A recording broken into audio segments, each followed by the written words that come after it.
Oh, the RDL is just like all the other deadlifts out there. It is a hip dominant move. In order to do that, you want to make sure those hips are moving from front to back at the same line, not a squat where they move up and down. You also want to make sure that you're going to keep the bar right on top of those shoelaces all the way through the move. So this is what it's going to be looking like.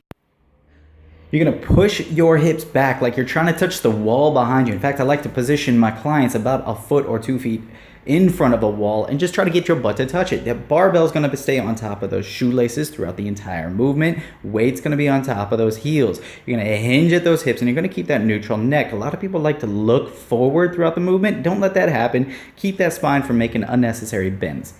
So, some of the common mistakes we have is when we go into this really massive arch through that low back right there, and that causes a lot of pinch, and it does another thing. It keeps your butt from actually moving and doing the action itself. So tuck those hips underneath. Squeeze your butt like it's real hard. Someone should be able to come by, tap your butt, no joke, and feel it rock hard.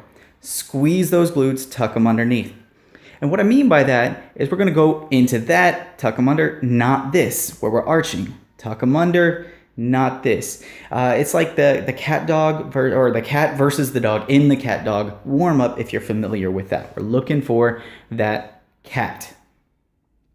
Next thing, the thing we're looking for, we're leaning too far forward. That's that's indicative of the bar being too far forward, and that's causing you to lean on those toes, which means those heels are off of the ground, which means it's a quad dominant movement. Now, remember, it's all about those glutes. We want that butt to touch that wall. That also means we want that weight to shift on top of those heels. You're gonna push throughout the entirety of that heel, keeping it tight through those glutes up at that top and that neutral spine. Good natural curves throughout the whole movement. Now, it needs to be said that this can actually be done with dumbbells, as I often like to program, or with the barbell. We're doing it here just so you can kind of track the barbell a whole lot easier.